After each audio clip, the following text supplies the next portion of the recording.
예전에는 밖에서 키우던 강아지였는데 터져서 왔어요. 소독하고 있는데 안에서 구더기가 털을 밀고 이제 안에가 엄청 고름이 많으니까 마취해서 이제 짜내고 하는데 안에서 고름과 함께 이제 구더기가 나온 경우도 있었어요. 안녕하세요. FM동물메디컬센터 외과원장 안주원입니다. 내일동물의료센터 내과원장 손성지입니다. 내일동물의료센터 외과원장 엄태흠입니다. 네, 이번에는 수의사가 외과 수술을 할 때 좀 하기 힘들거나 좀 껄끄러운 수술에 대해서 한번 이야기해 보려고 해요. 아무래도 그런 게 있죠. 저는 전공이 사실 이제 내과다 보니까 요거는 이제 아마 외과 원장님들께서 할 얘기가 좀 많으실 것 같아요. 그렇죠. 이제 아마 외과를 하시는 수의사 선생님 다들 이제 공감하실 텐데 제일 좀 하기 싫어하는 수술 중에 하나가 첫 번째로는 이제 성대 수술. 결국엔 이제 많이 시끄럽고 위에 아래에서 민원이 오고 뭐 이런 것들 때문에 수술을 결정하시게 되는 건데 성대 수술이 어쨌든 정상인 구조를 비정상으로 만드는 수술이잖아요. 맞습니다. 네, 그러면 이제 저는 일단 먼저 보호자분께 다른 생각을 좀 하실 수 있도록 도와드리는데 그래도 안 됐을 경우에 이제 보호자분이 파양을 생각하실 정도의 상황이 있으실 때는 진행을 하게 됩니다. 근데 이제 이 성대 수술을 하고 나면 아이가 사실은 이제 수술을 하고 나서 소리를 이제 지르는데 바람 소리만 나는 거잖아요. 그러니까 아이 입장에서는 엄마를 찾기 위해서 울부짖는 건데 소리가 안 나는 거잖아요. 이 아이는 자기가 무슨 수술한지도 모르고 있으니까. 그러니까 이게 굉장히 슬픈 거죠. 그래서 저희는 이제 더 소리가 안 날 수 있게 하는 게 또 수술의 성공이거든요. 그러다 보니까 더 깔끔하게 성대를 제거하기 위해서 노력하는데 이게 좀 아이러니하지만 좀 그런 부분이 좀 힘들죠. 네, 아기 끝나고 나서 저 보면서 소리 지르는데 안 나왔을 때 그 눈빛이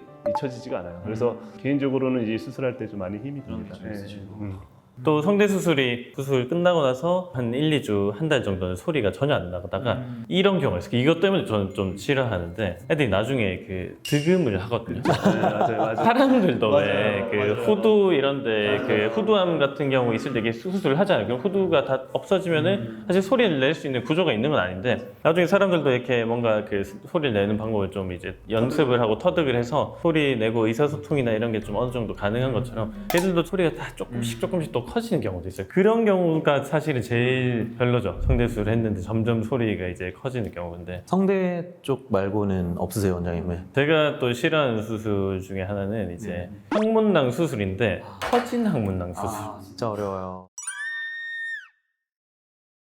성문낭 수술 자체는 어렵진 않거든요. 왜냐면 이게 위치나 이런 거 자체가 정상 구조고 이게 동그랗게 잘 있을 때는 그냥 항문 쪽 이제 절개해서 이게 뭐 떼내고 이런 거는 쉬운데 이게 항문낭 막 계속 맨날 안 짜고 얘 막 붓고 염증 생기고 이렇게 했는데 나중에 이제 곰고 하다가 이게 터지게 되면 안쪽에 있는 이제 더러운 그 항문낭도 다 나오게 되고 되게 심한 경우 막 대장까지 염증이 막 파고 들어가는 경우도 있고 아니면 엉덩이 막 이만해져가지고 이렇게 오는데 그러면 그때 이제 저희가 수술 들어가면은 벌써 막 항문낭 이미 터지고 막 찢어져서 우리 풍선 막 자잘히 이렇게 찢어지고 나면 조각을 다 줍기가 되게 힘들잖아요. 그런 것처럼 남은 항문낭을 깔끔하게 제거하기 되게 힘들고 수술하고 나서도 변실금 같이 엉덩이 이제 항문에 힘 잘 못 주고 그 염증 때문에 막 이런 후유증도 많이 생기고 또 수술한 부위가 부위다 보니까 엉덩이 이제 항문 바로 옆이잖아요. 그럼 수술 아무리 깔끔하게 잘 끝내고 나도 집에 가서 막 관리가 잘 안 되는 경우 똥이 막 그 수술 부위에 막 묻고 어쩔 수 없어 그게 뭐 한 1, 2cm 정도 차이밖에 안 나니까 거리가 그래서 똥 싸면 약간 묻어서 또 거기 덧나서 또 막 이렇게 하는 경우가 많아가지고 고양이도 사실 항문낭이 많이 터져요. 그러니까 원래 이제 고양이는 이제 야생에 있을 때 많이 뛰어다니고 돌아다녀야 되는데 집에만 있다 보니까 아무래도 애들이 가만히 있으면 항문낭이 흥분할 일도 없고 그냥 잠만 자다가 어느 날 항문이 터져 있죠. 근데 이제 보호자분이 항문낭이 터진 거를 바로 인식을 못 하세요. 아기가 그냥 고름이 나오고 있는데도 모르시는 거예요. 왜 설사를 하지 하면서 계속 있다가 한 달 있다 오시는 경우도 있어요. 그래서 나중에 이제 저희가 이제 심하게 고름이 터지고 덧났을 때 수술이 진행이 되는데 사람 같은 경우에는 항문 수술을 한다 하면 만지지 마세요. 한 달 동안 그냥 변 그냥 조심해서 닦고 물로만 세척하시고 따뜻한 미온수로 이렇게 아마 하실 거예요. 근데 고양이는 이제 그게 안 되잖아요. 강아지도 마찬가지입니다. 이게 우리가 쉽게 말하면 스키 탄다고 하잖아요. 똥꼬 스키. 그 똥꼬 스키 한 번 탄 게 씨발 다 터져요. 그러니까 그 잠깐 사이죠. 10초. 10초 사이에도 뜯어질 수 있는 게 이런 부분이라서 좀 어려움이 있습니다. 맞아요, 이거는. 진짜 심한 애들은 다 골마 터져가지고 똥을 이쪽으로 싸고 있는 경우도 있어요. 똥이 엉덩이에서 이렇게 나오고 있는데 그런 상황에서 막 수술하고 하면 진짜 엄청 스트레스 받거든요, 그게. 그러니까 수술을 들어가기 전에 어떤 상태인지 모르고 들어갈 때가 많아요. 일례로 예전에는 밖에서 키우던 강아지였는데 항문낭이 터져서 왔어요. 소독하고 있는데 안에서 구더기가 유기견이었는데 항문낭이 터져서 왔다고 해서 털을 밀고 이제 안에가 엄청 고름이 많으니까 마취해서 이제 짜내고 하는데 안에서 고름과 함께 이제 구더기가 나온 경우도 있었어요. 이제 그런 경우가 사실 많이 심각하죠. 네. 조심을 알려면 뭐 어떻게 해야 조금 스킬을 좀 많이 탄다든지 꼬리 쪽으로 이제 입이 자꾸 가는 모습이 보이거나 처음에는 꼭 피부병처럼 보여요. 약간 발적이 있고 그래서 항문을 기준으로 4시 방향, 8시 방향에 뭔가 좀 빨갛다던가 붓기가 생기거나 열감이 생기면 그때는 가까운 병원으로 가셔서 수의사 선생님이랑 상의를 한번 해보셔야 될 것 같아요. 제가 또 싫어하는 수술 중에 하나는 안구적출 수술. 좀 속상한 수술이죠. 네. 안구적출 수술이 되게 많아요. 이게 왜 그러냐면 일단은 강아지가 눈이 아플 때 우리한테 말을 안 합니다. 아픈 게 이제 사실 눈을 비비거나 이러고 하면 그나마 다행이지 그냥 밥 안 먹고 그냥 어디 구석에서 숨어 있고 이런 경우가 되게 많습니다. 그래서 보호자분이 또 눈을 이렇게 보셨을 때 눈이 이상하다는 느낄 때쯤에는 벌써 눈이 많이 망가진 상태일 때도 있거든요. 그리고 시작은 단순한 각막 궤양이든지 아니면 안구 건조증 같은 이런 증상으로 시작을 했는데 계속 비비고 아니면 또 감염이 이제 2차적으로 생기고 하면서 포도당염이나 녹내장이나 뭐 이런 증상으로 가는 경우가 있어서 수술적으로 뭐 처음에 빨리 이제 해결할 수 있는 방법도 있지만 그게 너무 늦었을 때는 사실 안구를 적출하는 게 애기한테는 더 도움이 되는 상황들이 많죠. 근데 그 안구를 이제 저희가 이제 제거를 하는 과정이 사실은 보호자분이 생각하시는 것과 동일해요. 눈을 제거한다는 게 마음이 굉장히 아픕니다. 그래서 근데 이제 눈이 하나 없으면 이거를 굉장히 속상하게 생각하잖아요. 외향적으로 애꾸눈이다 막 이러면서 그렇게 생각할 수 있는데 강아지에서는 사실 얼마나 순수해요, 애들이. 그러니까 자기가 눈이 하나가 없는지도 모릅니다, 이 아이들은. 그러니까 이 아이가 안쓰럽고 하는 거는 보호자분의 마음인 거예요. 실제로는 아기는 아예 통증에서 벗어나는 게 훨씬 더 애기한테는 좋은 거예요. 그래서 그 수술을 저희가 권장해 드릴 때 이거는 사실 수의사들끼리 이제 외과의들이 그 와중에도 조금은 이쁘게 해주기 위해서 그 수술 부위를 스마일로 이렇게 하고 이제 너무 이제 이렇게 날카롭게 하지 않게 하기 위해서 노력을 하는 편이에요, 저는. 그렇죠.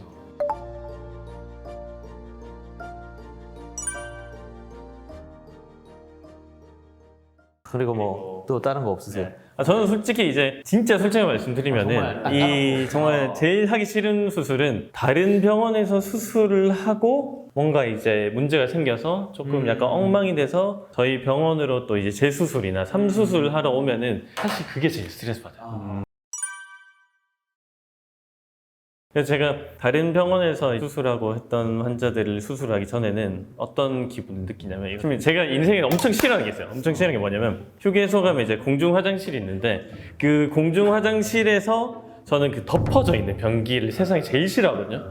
그거는 판도라의 상자인데 나쁜 거밖에 없는 판도라의 상자. 그냥 제일 멀쩡하게 그냥 물만 들어있는 거고 내가 이걸 열었을 때 알잖아요. 그 진짜 왜 안 내려고 하는지 저는 잘 모르겠어요. 뭐 자랑하고 싶은 건지 뭐 싫어하는데 다른 병원에서 수술하고 온 환자들이 이제 재수술할 때나 이럴 때 그런 기분을 많이 느껴요. 막 그래서 예를 들자면은 다른 병원에서 되게 뭐 간단한 이제 뭐 중성화 수술이나 이런 거 했는데 배에서 뭐 이렇게 새는 것 같아요라고 해서 단순히 그냥 수술하고 나서 뭐 염증이나 이런 게 생기는 경우는 또 있으니까 그래서 그렇게 해서 들어갔는데 막상 들어가 보니까 똥이랑 오줌이 차 있고 방광이랑 장이 다 연결돼서 다 위아더원처럼 돼가지고 그런 경우가 있어가지고 그거를 이제 뭐 또 다 잘라내고 막 붙이고 이게 수술이 엄청 이제 어려워지고요. 그냥 깔끔하게 뭐 처음에 수술을 할 때 잘 하는 게 그 진짜 하기 싫은 수술 지금 연달아 3건이 왔어. 됐다. 진짜 농담 아니고 그냥 진짜 그런 기분은 없으니까 애들한테도 너무 이제 이걸 도대체 어떻게 하지? 무슨 문제든지 골든타임이 되게 중요한데 그때 해결 탁 하면 좋은데 이렇게 이미 답이 없어서 내가 수술을 해서 아무리 잘해도 신이 내려와서 수술해도 우리나라 제일 잘하는 사람이 와서 수술해도 얘는 잘 되고 멀쩡하게 될 확률이 10% 20%밖에 안 남은 상황이면은 진짜 수술하기도 부담스럽고 내가 이거를 다 해결하기도 진짜 힘든 일이 될 거고 환자나 보호자 둘 다 지쳐 있는 상태에서 와요. 그게 제일 큰 것 같아요. 세 개만 정말 제일 하기 싫은 세개 골라서 순위를 매겨. 와, 세 개만. 3등부터 할까요? 그럼? 3등부터 가볼까요? 제일 어려운 수술 3등부터 말씀드리겠습니다. 3등은 성대 수술, 두 번째는 안구저출술, 그리고 세 번째는 다른 병원에서 수술한 환자의 재수술. 네. 그러니까 이게 뭐 테크닉적으로 힘들다는 순서가 아니고 예, 이런 거 할 때 심적으로 좀 이제 부담도 많이 느끼고 마음이 약간 아프다. 약간 이렇게 하는 거고 재수술하는 환자들도 진짜 보면 너무 안타까워요. 얘가 진짜 처음부터 뭔가 이제 제대로 된 환경에서 똑바로 이제 갖춰진 환경에서 제대로 수술을 받았으면은 이렇게 고생하고 비용이 더 들어가고 보호자분들도 마음적으로 힘들어하고 이런 돌이킬 수 없는 결과를 낳지 않았을 텐데라고 해서 안타까운 마음이 제일 큰 것 같아요. 정말 하기 싫다 이런 거보다는 도대체 어떻게 해야 되지? 이거를 진짜 안타깝다. 스트레스 진짜 너무 스트레스 받는다. 맞아. 네, 이런 생각이 진짜 바로 그거부터 들긴 하는 것 같아요. 사람 걔가 다른데. 다르죠, 그죠? 네, 대형견 같은데. 그죠? 느낌이 오나요? 혹시 귀마개 있나요? 저 지금 촉감만 남겨야 맞출 수 있을 것 같은데 이게 어렵다. 제가 푸들이랑 입맞춤 많이 해봐서 아는데 맛도 푸들입니다. 향도 푸들이고. 푸들이고. 정답은